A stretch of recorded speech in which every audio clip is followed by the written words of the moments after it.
खानदेश, ज्याची ख्याती खरं म्हणजे देशात उद्योग करण्याची अशी असलेली खानदेश प्रबोधिनी, ज्यांच्या कल्पनेतनं निघाली ते असे आमचे आदरणीय पाठक साहेब, माझे मित्र हर्षलजी, श्रीराम देशपांडेजी, जिथं एका पिढीपासून ज्यांच्या दातृत्वाबद्दल मी ओळखतो असे आमचे राजेशजी, अग्रवालजी आणि जमलेल्या माझ्या बंधूंनो आणि भगिनींनो.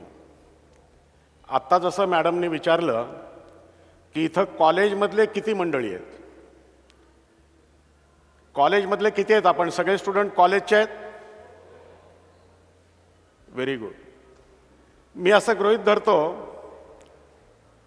की तुम्हा सगळ्यांना उद्योग करायचा आहे. खरं म्हणजे मी मगापासून अतिशय लक्ष देऊन सर्व कार्यक्रम ऐकत होतो.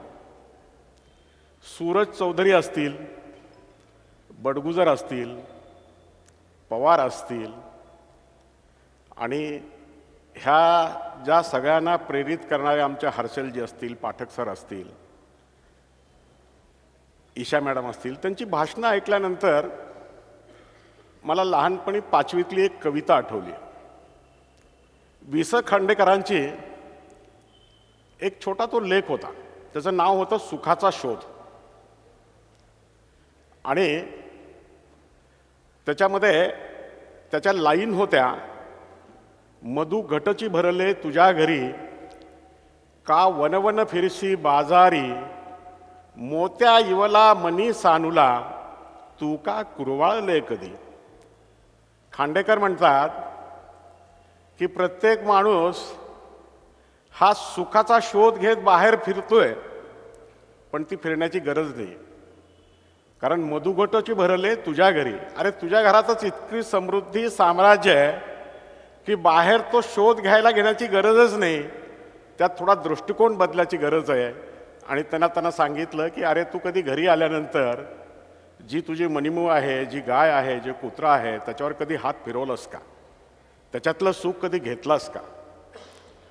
तसं मला एक क्षणिक आठवलं, बडगुजर, तुमचे धीरज पवार, सूरज चौधरी ह्यांचं व्याख्यान मला ऐकत असताना, त्यांचे अनुभव ऐकत असताना हर्षलजी मला असं वाटलं मधुघट इथंच भरलेले आहेत, बाहेरून आमच्यासारखे कोणी वक्ते बोलवण्याची गरज नाही. खरं म्हणजे माझ्या उद्योजकाच्या विषयी भरपूरच तशी कहाणी सांगता येईल. कारण मी उद्योगात पडलो म्हणत नाही, कारण ती दुरुस्ती आपण केली पाहिजे. साधारणपणे मी उद्योगात पडलो किंवा घरचे नातेवाईकही सांगताना हा उद्योगात पडला असंच सांगण्याची प्रथा काल परंपरेनं होती, ती आता आपण मोडून काढूया. मी 12वीला असताना, मला वेळ किती दिलेला आहे तुम्ही? 30 मिनिट. 12वीला असताना खरं म्हणजे मी हुशार होतो, पण वर्गात पहिला नंबर कधी नव्हतो. आणि माझ्या मोठ्या भावाचा मेडिकलचा नंबर हुकल्यानंतर वडिलांना असं वाटायचं की बाबा ह्याचा नंबर लागो किंवा न लागो, पण ह्यानी रिपीट नाही केलं पाहिजे. म्हणून मला वडिलांनी एक सूचना सांगितली होती की आम्हाला असं वाटतं की तू मेडिकल किंवा इंजिनिअरिंगला जाशील, पण समजा शक्यच नसेल तर कृपा करून रिपीट करायचं भूत डोक्यात आणू नको आणि पास होऊन BSc कर. पण मला असं वाटायचं की नाही, आपण इंजिनियर झालं पाहिजे. आणि मग त्या काळामध्ये किंवा अजूनही बरेच जणांना असं वाटतं, बऱ्याच जणांकडे, तसं आमचं थोडं घरचं वातावरण आध्यात्मिक असल्यामुळं बरेच महाराज मंडळी वगैरे यायचे. आणि तसं आमचं घराणं कम्पॅरेटिव्हली जे देशपांडे सगळे होते त्याच्यातलं एक गरीब घराणं होतं. माझे वडील साधे होते, भरपूर शिकलेले होते त्या काळात, पण साधे होते. आणि आमच्या काकांचं वगैरे जे घराणं होतं तर ते अतिशय मोठे श्रीमंत गाजलेले करडखेलकर देशपांडे असे, ज्यांचे आजही 100-500 एकर जमीन वगैरे अशा पद्धतीचा त्यांचा सगळा पवित्रा. आणि त्यामुळं कुठलेही महाराज आले वगैरे की त्यांच्याकडे यायचे. आणि त्या काळामध्ये आमच्याकडे ते महाराज चांगलेच होते, गुंजचे म्हणून. त्यांचं खूप मोठं प्रस्थ होतं. आणि ते असताना ते करडखेलला यायचे आणि आमची आई वडील सगळे जायचे आणि आम्हालाही कंपल्सरी बोलवायचे, महाराज आले चला दर्शनाला म्हणून. आणि मी 12वीला असताना काय होतं, नेमकं योगायोग कसा बघा दुर्दैव, की माझे चुलत भाऊ, माझी ती चुलत बहीण, ते सगळे 12वीला आणि कंपॅरेटिव्हली सगळे त्यांना हुशार असं म्हणत असलेले. मग सगळे म्हणाले की अरे महाराज आलेत तर तू असं कर की ह्या दोघांनी विचारलंय, म्हणाले की ह्यांचा नंबर लागेल किंवा नाही. आणि महाराजांनी त्यांना हो म्हणून सांगितलंय म्हणाले, तर तूही विचारून घे. तर मला प्रश्न असा पडला, म्हणलं महाराज कसं काय सांगतील, पण आई वडील काका ते सगळं त्यांचं श्रीमंत घराणं, तर त्याच्यामध्ये ती आज्ञा मोडण्याची काही प्राज्ञा माझी नव्हती. मग साधारणपणे जेवायची वेळ होती, तर त्यावेळेस मी आईला घेऊन गेलो आणि म्हटलं महाराज मी असं विवेक देशपांडे, शंकरराव देशपांडे वायगावचा त्यांचा मुलगा 12वीची परीक्षा देतोय. तर सगळे म्हणाले की बाबा तुमचं दर्शन घ्यावं आणि तुम्हाला विचारावं, आणि काल तुम्ही असं माझ्या बहीण भावांना सांगितलं चुलत की तुमचा नंबर लागेल, तर माझं काय होईल. तर मला माहीत नाही, बहुतेक महाराजांना भूक लागलेली असं अतिशय चांगले होते. त्यांनी एकदम बघितलं असं, आणि आई होती आणि त्याने म्हणजे तुझं काही लागणार नाही म्हटलं. आता त्यांनी काय ऐकलं, मी काय सांगितलं, पण त्यांनी उत्तर असं दिल्यानंतर माझी आई एकदम बेचैन झाली. ती म्हणाली आता ह्याचा काय नंबर लागण्याची शक्यता नाही. तसं आईला नंबर वगैरे फार काही कळत नव्हतं, पण काहीतरी बाबा चांगलं व्हायचं ते होणार नाही असं महाराज म्हटलेले आहेत. मग मला एक क्षण विचार आला, आणि पहिला मॅनेजमेंटचा धडा मी आयुष्यातला शिकलो तिथं, की मी विचार केला की आता काय करावं. मी पटकन आई बाहेर आलेल्या मधून दार लावलं आणि नमस्कार केला महाराजांच्या, आणि चलतो महाराज म्हटलं. मग आई मला म्हणाली अरे काय झालं, तू मध्ये जाऊन परत नमस्कार काय केलंस. नाही, मी म्हटलं महाराजांना परत एकदा मी समजून सांगितलं की मी 12वीची परीक्षा देतोय, नंबर लागेल का नाही. तर महाराज म्हणाले की मला त्यावेळेस नीट ऐकायला आलं नव्हतं, तुझा 100% नंबर लागेल असं मला त्यांनी सांगितलं. म्हटलं तर फर्स्ट मॅनेजमेंट प्रिन्सिपल, मान सांगावा जगाला आणि अपमान सांगावा मनाला. आणि मी बाहेर आलो, पण मनात ती बेचैनी होतीच. आईला तर सांगितलं, त्याच्यामुळे आईला सांगितल्याचं एक फत्ते काम झालं की फटाफट सगळ्या नातेवाईकात न्यूज. महाराजांनी विवेक देशपांडेलाही सांगितलं की वा नंबर लागणार. पाचामुखी परमेश्वर, दुसरं मॅनेजमेंट प्रिन्सिपल. आपलं जे शेवटी एक गोष्ट अशी आहे की उद्यमे नाही सिद्ध्यंती कार्यानिही मनोरथे नाही सुप्तस्य सिंहश प्रविशंती मुखे मृगा. सिंह जरी असला तरी त्याला व एखादा हरिण येऊन त्याच्या तोंडात पडला असं होत नाही. तर त्याला जर पोट भरायचं असेल तर स्वतःची शिकारच करावी लागते. तसं मी भावाला सांगितलं की अरे म्हटलं मला महाराज असं म्हटलं, कुणाला तरी सांगितलं पाहिजे खरं. त्यांनी एक थोबाडीत दिली, तो म्हणाला तू जर अभ्यास नाही केला तर महाराजांचे आजोबा आले तरी काही करू शकत नाहीत, आणि तू जर अभ्यास केला तर तुझा नंबर कोणीच रखू शकत नाही. मला एकदम प्रिन्सिपल पटलं. त्याच्यामुळं उद्योगात जर तुम्हाला यायचं असेल तर पहिलं काम करा, उद्यमे नाही सिद्धंती. ॲक्टिव्ह झाल्याशिवाय तुमच्या हातात काहीही येणार नाही. आणि असा माझा प्रवास 12वीचा सुरू झाल्यानंतर योगायोगाने असं झालं, त्या 12वीला मला इतके मार्क पडले आयुष्यात कधी नाही. ते त्याच्या मागेही कधी पडले नाहीत आणि त्याच्या पुढेही कधी पडले नाहीत.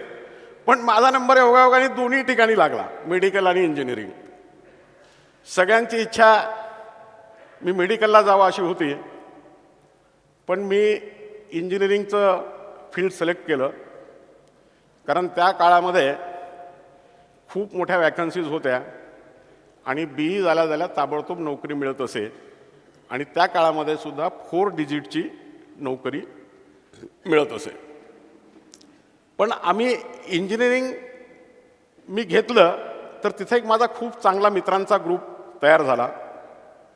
आणि आम्ही कॉलेज करत असतानाच असं ठरवलं की आम्हाला थोडं संघाचंही बॅकग्राऊंड होतं की बाबा कोणीही नोकरी करायची नाही, आपण स्वतःचे उद्योग करायचे, आपण नोकरी देणारे बनले पाहिजेत असं आमच्या काही ग्रुपमधल्या मित्रांनी ठरवलं. आणि असं आम्ही ठरवलं की ज्याला ज्याला जसं जमेल तसं त्यांनी नोकरी पहिले शोधायची आणि नंतर नोकरी सोडायची. आणि तुम्हाला मी सांगतो की मला योगायोगाने महाराष्ट्र राज्य विद्युत मंडळामध्ये त्या काळामध्ये क्लास 2ची चांगली नोकरी मिळाली. पण हा विचार डोक्यात होता की आपण उद्योग सुरू केला पाहिजे. आणि हळूहळू त्या दिशेने सगळ्या मित्रांची ॲक्टिव्हिटी आमची सुरू झाली. तर मी एक दिवस वडिलांना पहिल्यांदा विश्वासात घेऊन सांगितलं की म्हणलं बाप्पा मला नोकरी सोडायची आहे, कारण आम्ही सगळे मित्र मिळून असा उद्योग करण्याचं ठरवलं आहे. मला आत्ता वाटतं की खरं म्हणजे माझे वडील फार विजनरी होते. ते म्हणाले तू हा निर्णय घेतलायसच तर तुझ्या निर्णयावर माझा विश्वास आहे, तर तू एक काम कर, तुझा हा निर्णय आत्ताच आईला सांगू नको. आणि कसं असतं म्हणाले की त्यांनी एक फार चांगला सिद्धांत मला सांगितला की ते म्हटले तुझं लग्नाचं काय, कारण त्या काळामध्ये असं होतं की तुम्ही नोकरी करत नाहीत आणि ब्राह्मण कुटुंबातले आहात म्हटलं तर तुम्हाला मुलगी मिळणे मुश्किलीचं काम होतं. पण मी थोडा अधिक विजनरी होतो. मी कॉलेजमध्ये असतानाच मुलगी पटवली होती, ती मी त्यांना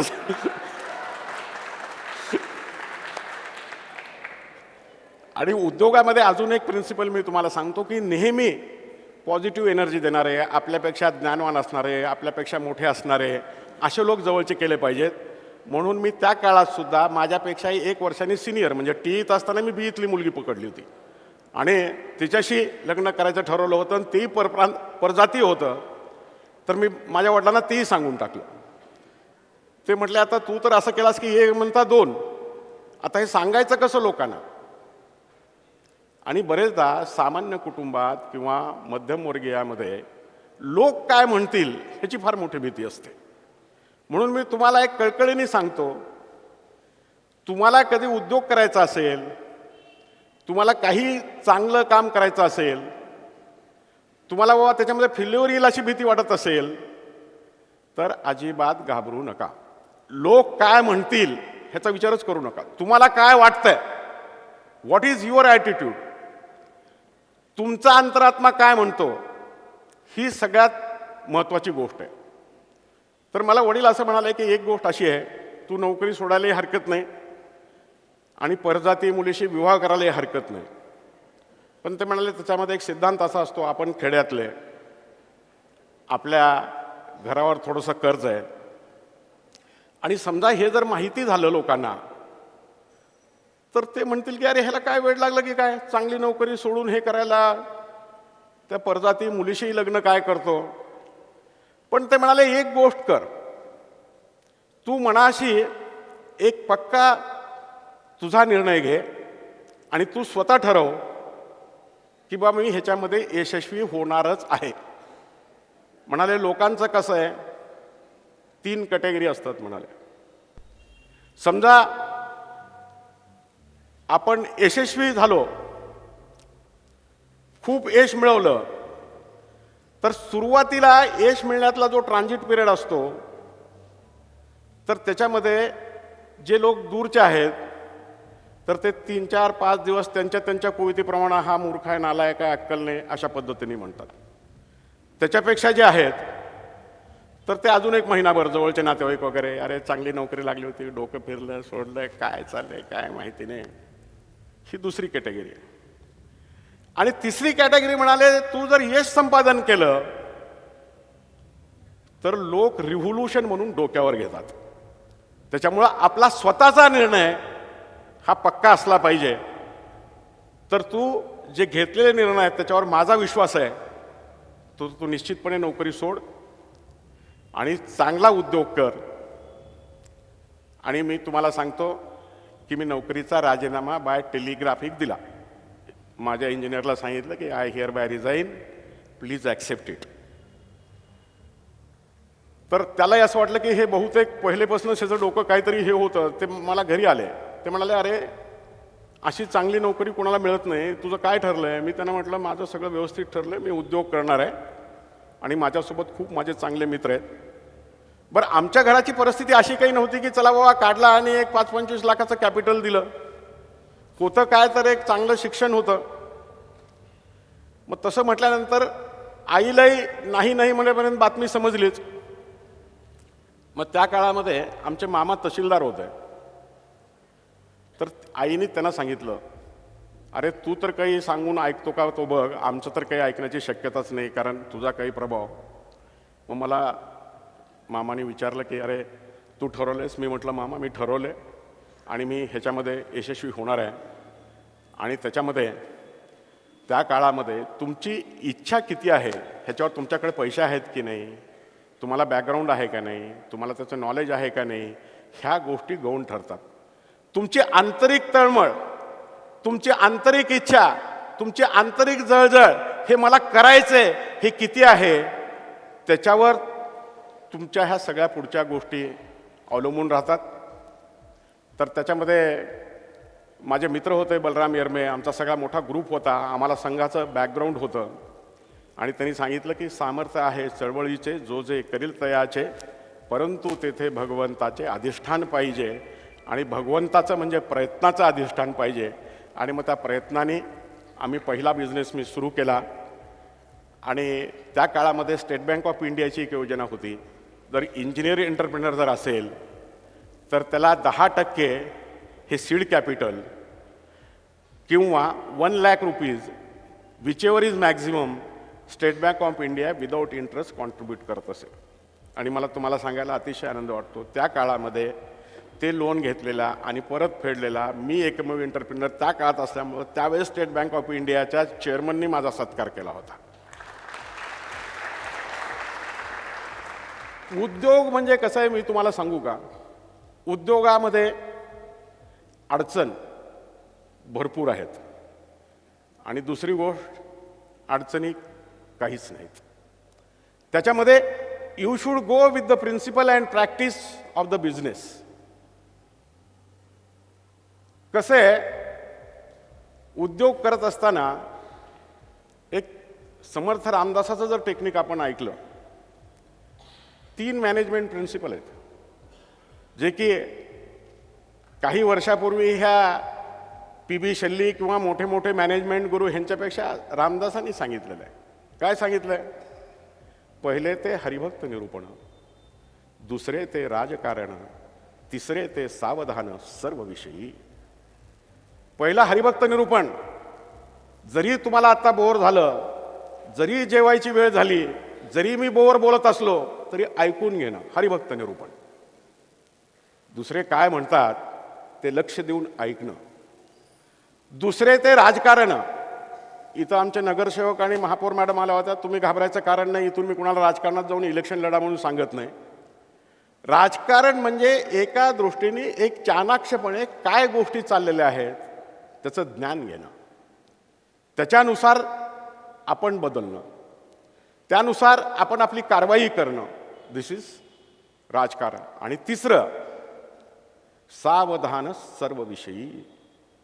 प्रत्येक विषयामध्ये काय होईल ह्याचा अंदाज घेण्यासाठी आपण सदैव जागरूक असलं पाहिजे, सावधान असलं पाहिजे. मार्केटमध्ये काय चेंजेस होतात, काय बदल होतात, काय खाली होतं, काय वर होतं, हे बघा. प्रॉब्लेम हे एक कल्पना आहे. तुम्ही म्हणालात प्रॉब्लेम आहे आहे, तुम्ही म्हटलात नाही नाही. तर तुम्हाला उद्योग जर करायचा असेल ना, तर सकाळी तुम्ही दररोज उठलं की मला काहीही प्रॉब्लेम नाही असं स्वतःलाच 5 वेळेस म्हणत जा तुम्ही. आणि तुम्ही प्रयोग म्हणून बघा, उद्योगच म्हणून नाही. तुम्हाला कुठलंही काम करायचं असेल तर त्याच्यामध्ये तुम्ही म्हणा, कारण शेवटी बॅक माइंड ती जी पॉवर आहे ना, पूर्वी म्हणायचे की नित्य वदावे काशीस जावे. का म्हणायचे? तर त्या काळामध्ये असं होतं की काशीला गेलं म्हणजे की गेलं काशीला, परत याची काही शक्यताच असायची नाही. पण एखादी गोष्ट वारंवार सातत्याने एक पॉझिटिव्ह माइंडनी जर म्हणत गेलो तर ती आपल्या आयुष्यात घडते. अशी संकल्पना मॅनेजमेंटची आपल्या पूर्वजांनी पूर्वी सांगितलेली आहे. No need to go any higher practice of management, no need to go in Harvard. आपल्या पूर्वजांनीच हे सांगितलेलं आहे, पॉझिटिव्ह व्हायब्रेशन. आणि त्यात संकल्पना अशी होती की नित्य वदावे काशीत जावे, म्हणजे आपण जर दररोज म्हटलं तर परमेश्वर कधीतरी आपल्याला सुखरूपपणे काशीला घेऊन जाऊन परत आणेल, ही त्याच्या मागची संकल्पना होती. तसं तुम्ही दररोज म्हणा, मी यशस्वी होणार आहे, मी 100% यशस्वी होणार आहे, मी 100% उद्योग करणार आहे.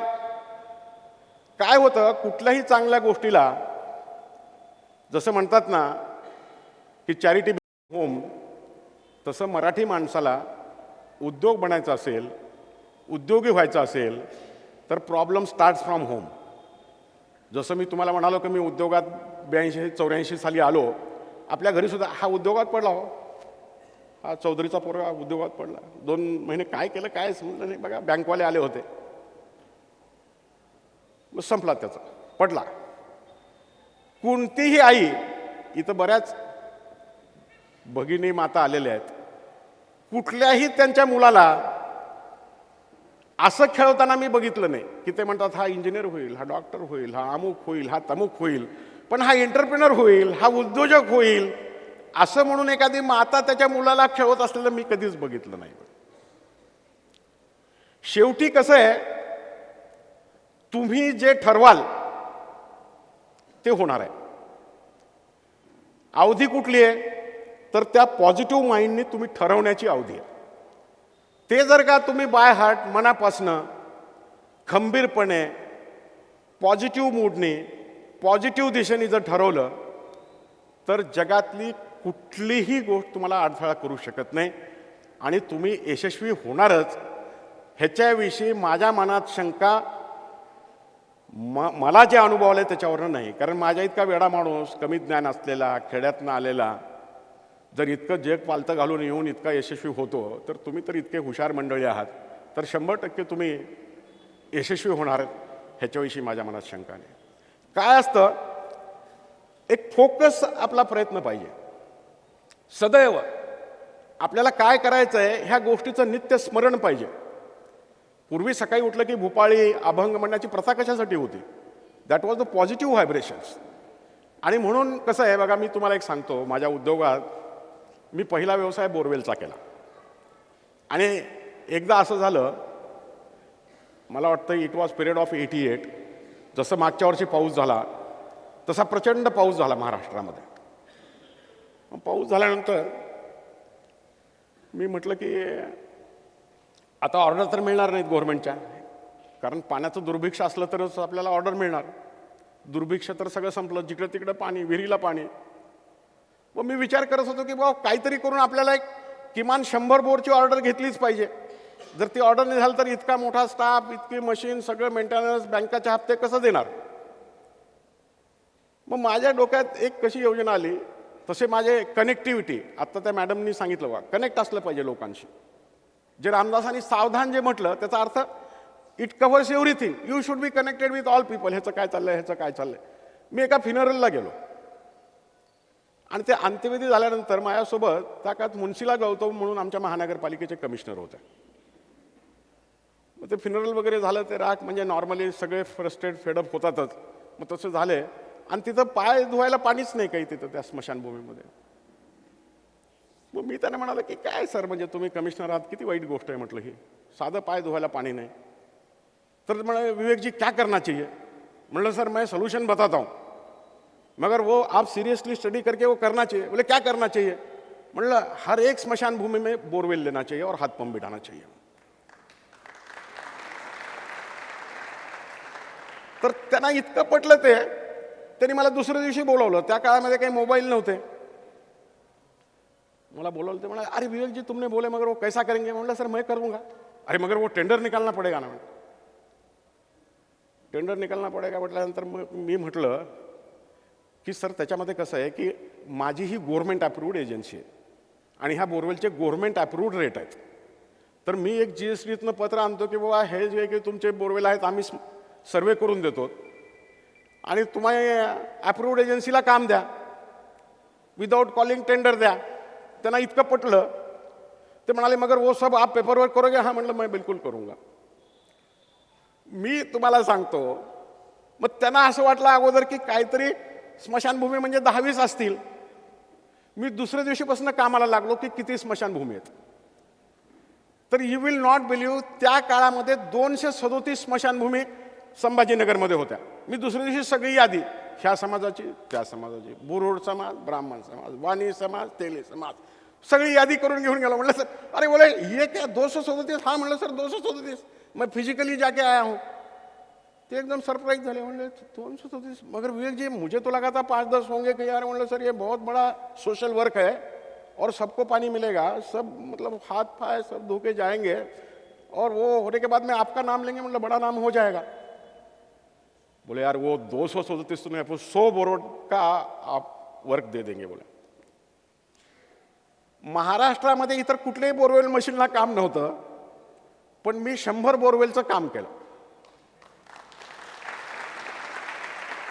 आणि इतकं चांगलं काम केलं की आता कित्येक वर्ष झाले मी ते धंदाही विसरून गेलो, पण अजूनही बऱ्याच स्मशानभूमीमध्ये ते भगीरथ बोरवेलने केलेला बोर आहे म्हणून लोक तिथं हातपाय धुतात आज सुद्धा.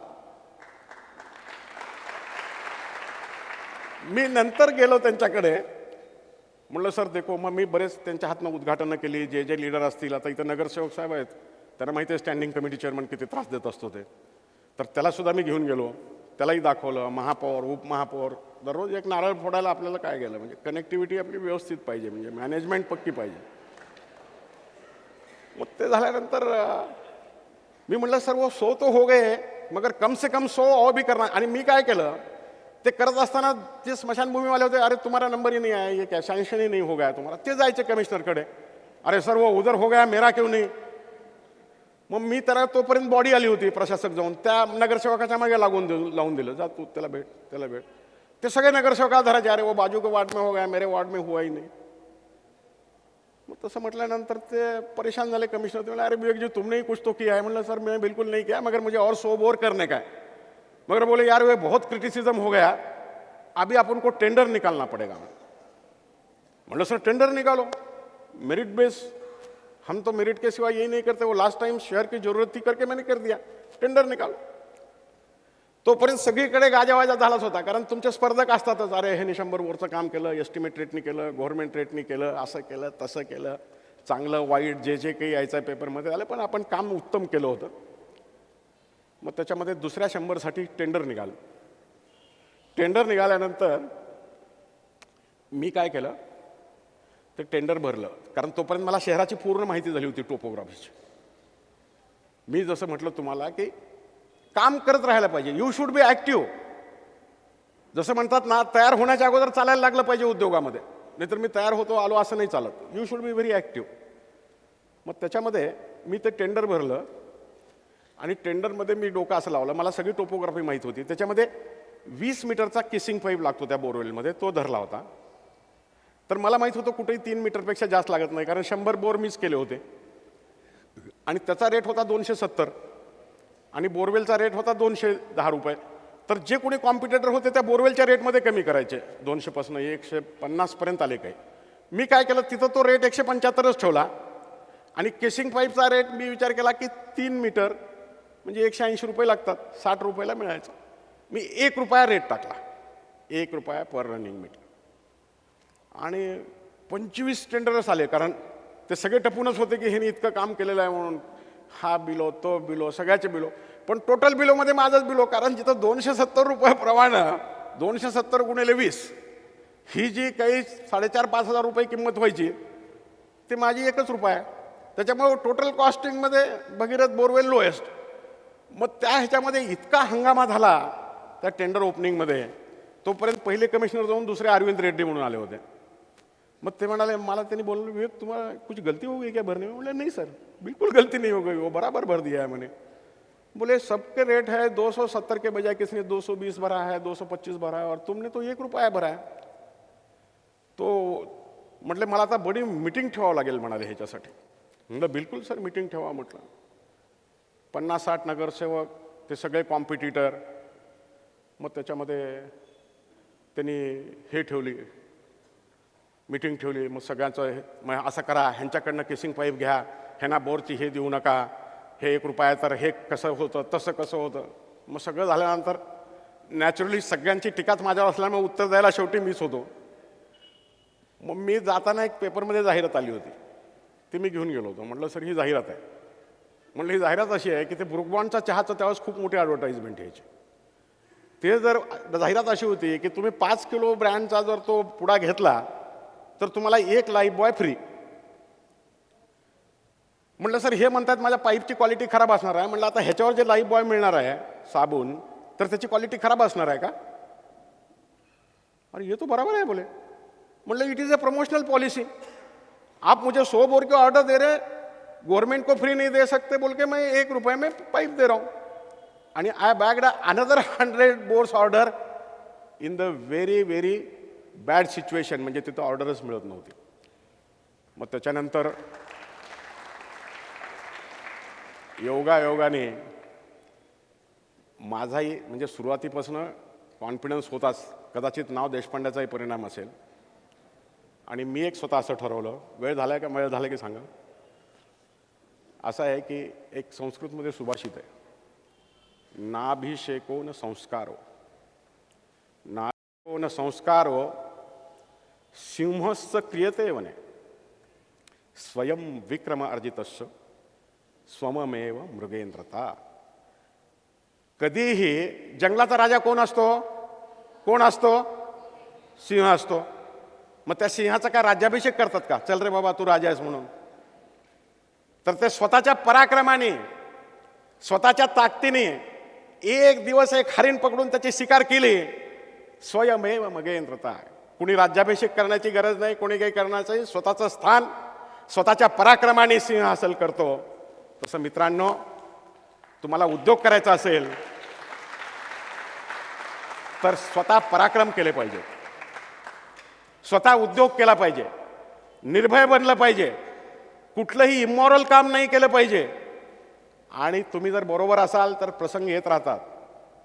चांगले वाईट, भले बुरे लोक चांगलं वाईट काय पाहिजे ते म्हणतात, पण आपण आपल्या ध्येयापासून डेव्हिएट होता कामा नये. कुठलाही प्रॉब्लेम येतो, असं म्हणतात की no problem stage permanently, it sign on your paper and it goes. कुठलाही जो प्रश्न येतो, प्रश्न कुणाला नाही. जे 3 दिवसापूर्वी आपण गौतम अडाणीची गीतगाथा गात होतो, आज 48,000 करोड शेअर त्याचा खाली आलेला आहे. आणि पर्सनल नेटवर्क कमी होऊन 3ऱ्या नंबरवरनं 7व्या नंबरवर गेलेला आहे. प्रॉब्लेम नाही त्याला. पण त्याच्यामध्ये बिझनेसचं एक प्रिन्सिपल आहे, never worry, keep the patience. कधीच काळजी करू नका, संयम बाळगा. संयमाचा विजय हा 100%. कुठलंही चूक करू नका. आणि चूक झालं तर चूक झाली आहे हे सांगायला घाबरू नका. माफी मागायला अजिबातच कचरू नका. कोण काय म्हणतं, हा काय म्हणेल, तो काय म्हणेल. आत्ता ते बडगुजरजीने फार चांगलं, बडगुजरजीच बोलले ना की ते बँकवाले यायचे. अहो बँकवाले येतात, 2 हप्ते थांबलं की फोन करतात, ते 3 दिलं म्हटलं की लोन घ्या म्हणून येतात. काय काळजी करू नका. ते सिबिल फिबिल काय नसतं, ते आपोआप चालत असतं. तर मुळामध्ये असं आहे, उद्यम साहसम धैर्यम शक्तिबुद्धी पराक्रमा षोडशः यत्र वर्तन्ते तत्र देवो सहाय्यता. आपण उद्योगी असलं पाहिजे, आपण साहसी असलं पाहिजे, आपण कशाला घाबरलं नाही पाहिजे, आपल्यात धैर्य पाहिजे. उद्यम साहसम धैर्यम. आपण शक्तीने काम केलं पाहिजे, बुद्धीने काम केलं पाहिजे, शक्तिबुद्धी आणि पराक्रम केला पाहिजे. उद्योग करण्याचा पराक्रम केला पाहिजे. आणि हे 6 गुण जर तुम्ही केले तर परमेश्वर सुद्धा तुम्हाला मदत केल्याशिवाय राहणार नाही.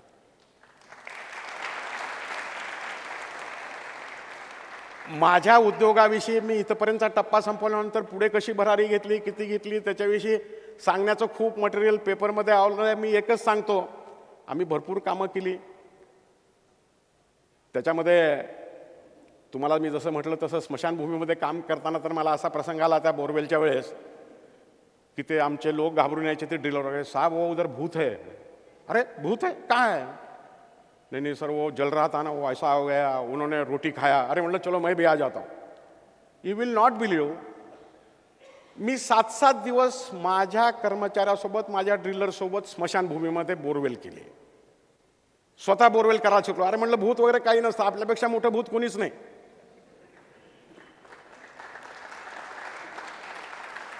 म्हटलं काम करायला भूत बाधा कुछ नाही. प्रयत्न हे परमेश्वर, आणि आपण प्रयत्न केलं की परमेश्वर पावणार. सिंपल डोक्यात टेक्निक ठेवा. तुम्ही स्वतःला आजपासून म्हणा की मला बाबा यश मिळणारच आहे. तुम्हाला मी सांगतो कसं आहे प्रॉब्लेमच्या बाबतीमध्ये. शेवटचे 3 मिनिट राहिलेत, त्याच्यामध्ये मी 3 मिनिटामध्ये संपवतो. प्रॉब्लेम येत राहतात, जात राहतात.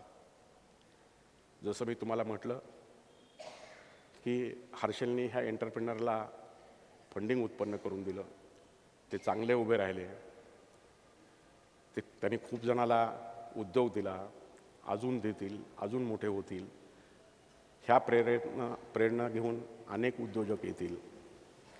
आयुष्यामधला बिझनेसचा धडा मी माझ्या फायनल इंजिनिअरिंगला शिकलो. इथं कोणी इंजिनिअरिंगचे विद्यार्थी आहेत का? Very good. त्याला पेपरला जातानाच आपण तयारी करतो. मला कधी पिरियड ऑफ मिळाला की इतका आनंद व्हायचा ना, ह्याची मात्र मेमरी माझी क्रिस्टल क्लिअर आहे. अगदी पहिलीपासून ते इंजिनिअरिंगच्या फायनलपर्यंत पिरियड ऑफ मिळाला की म्हणलं की मी फार खुश व्हायचो, चलो मिल गया. तर एकदा असं झालं की पण त्या काळामध्ये आता इतकी इंजिनिअरिंग कॉलेज नव्हती. गव्हर्नमेंटचं एकच इंजिनिअरिंग कॉलेज असायचं, आणि त्या कॉलेजच्या प्रिन्सिपॉलचा, त्या प्राध्यापकाचा इतका दबदबा असायचा की त्यांना काही बोलणं, त्यांना उलटून बोलणं म्हणजे आपली टर्म राहिली बाबा असं गृहीत धरूनच वर्तन करावं लागायचं. त्याच्यामुळं सर बोले स्टुडंट हाले अशी परिस्थिती होती. एकदा मी 3rd इंजिनिअरिंगला असताना, आमच्या बाजूलाच, आम्ही 3rd इंजिनिअरिंगला असल्यामुळे फायनलचा वर्ग बाजूला होता, तिथं बघितलं तर एक त्यांचे सर आले नव्हते, आणि त्यांना कुणकुण लागली होती की ते सर आता येणारच नाहीत, आज सरने भी दांडी मारा है. मग तसं म्हटल्यानंतर पण आमचे मात्र ती देशपांडेच होते. D. देशपांडे असं त्यांचं नाव होतं. आज माझे चांगले संबंध आहेत आत्तासुद्धा. ते आमच्या वर्गात आले. अर्थात मी इंजिनिअरिंगला हुशार विद्यार्थी नव्हतो, पण 2-4 हुशार विद्यार्थी असे, sir sir that they are quarrelling, fighting, sir they are making noise. Deshpande सरांनी असं, ठीक आहे. तर मला साधारण मनातून असं वाटत होतं की सुट्टी मिळणार आता, इतना बडा दंगा कर रहे बाजूवाले. तर सर म्हणतील की बाबा आता तुम्ही जा सोडून, तुम्ही लागा. आणि त्या मोटिवेशनमध्ये आम्ही असलेले. पण आमच्याकडे 2-4 जे स्कॉलर होते, आजही आहेत. आता ते फॉर्च्युनेटली मी तुम्हाला सांगतो, करिअर वाईज माझी 10वीची बॅच, माझी 12वीची बॅच, माझी इंजिनिअरिंगची बॅच, माझी MBAची बॅच, त्या सगळ्यामध्ये आजही मी टॉपर आहे. रँक कधीच मिळाला नाही.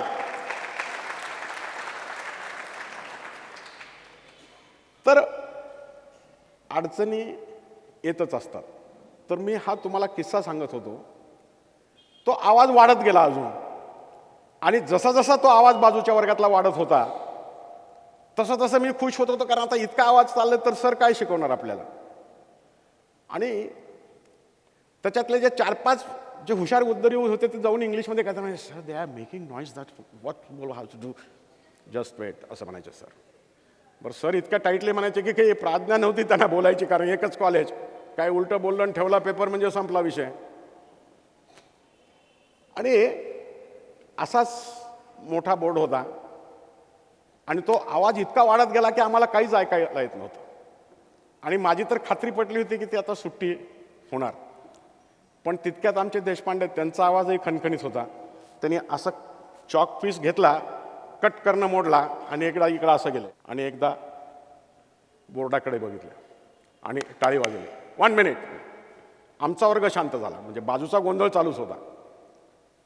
ते म्हणाले, I have come to the conclusion, this noise will not be stop as there is no teacher, but my request. आणि त्यांची रिक्वेस्ट म्हणजे ऑर्डर म्हणून घ्यावं लागायचं आम्हाला. ते म्हणाले, my request that pay attention on the noise, pay attention on the board. Get accustom with the noise, pay attention on the board. ते म्हणाले तो आवाज बंद होणार नाही, get accustom with the noise. त्या आवाजाला तुम्ही अकस्टम व्हा, तो नाहीसा होणार नाही. And pay attention on the board. मित्रांनो, आयुष्यामध्ये भरपूर प्रॉब्लेम, भरपूर वाईट अनुभव, भरपूर बँकांचे एजंट, भरपूर वाईट माणसं, अपमान करणारी माणसं, वाईट चिंतणारी माणसं, वाईट करणारी माणसं हे येतच असतात. Get accustom with that, but pay attention whatever we have decided. भरपूर हजार एक लोक काम करतात आणि छोटं सक्सेस की जे खूप मोठं आहे, 370 रद्द झाल्यानंतर आम्ही जम्मू काश्मीरमध्ये एक पॉवर प्रोजेक्ट पूर्ण केलेला आहे.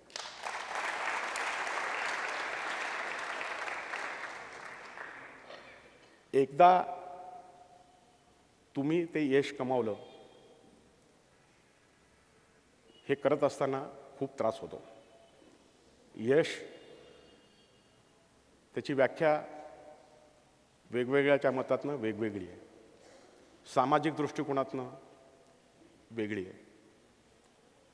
पण शेवटी यशस्ति वित्तम सनरक कुलीन सा पंडितस्सा श्रुतवान गुणज्ञ सएव वक्ता सचदर्शनीया सर्वे गुण कांच नमश्रयंते. एक चांगल्या मार्गाने यशस्ति वित्तम, ज्याच्याकडे पैसे आहेत, सनरक कुलीन, तो ॲटोमॅटिक चांगल्या कुळात जाऊन पडतो.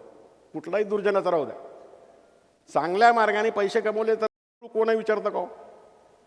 ॲटोमॅटिक. सनरक कुलीन, चांगला कुलीन. सा पंडित, बडगुजरजी तुम्ही काही चिंता करू नका, अजून 1000 बाया वाढवा, ताबडतोब तुम्हाला पंडित म्हणते. तुम्ही 10वी शिकले का 12वी शिकले, नो मॅटर. सा पंडित. श्रुतवान, फंटास्टिक वक्ता, उत्तम ऐकणारा. सा पंडित सा श्रुतवान गुणज्ञ. सर्व गुण त्याच्यामध्ये येतात. कारण काय? सर्वे गुण कांच नमश्रयंते. सर्व जे चांगले गुण आहेत ते सोन्याच्या आश्रयाने राहतात. मला इथं बोलवलं, हर्षलनी थोडी दगाबाजी केली. त्यांनी मला जर अगोदर सांगितलं असतं राठी सर, ईशा मॅडम येणार आहेत, तर कदाचित मी नाही म्हटलं असतं. पण तरी तुमच्यामध्ये मला येता आलं, तुमच्यासोबत वेळ काढता आला.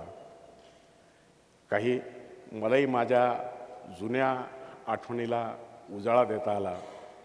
आणि खरं सांगतो, आता मला कशाचीच भीती वाटत नाही, कारण संकल्प सोडलेला आहे.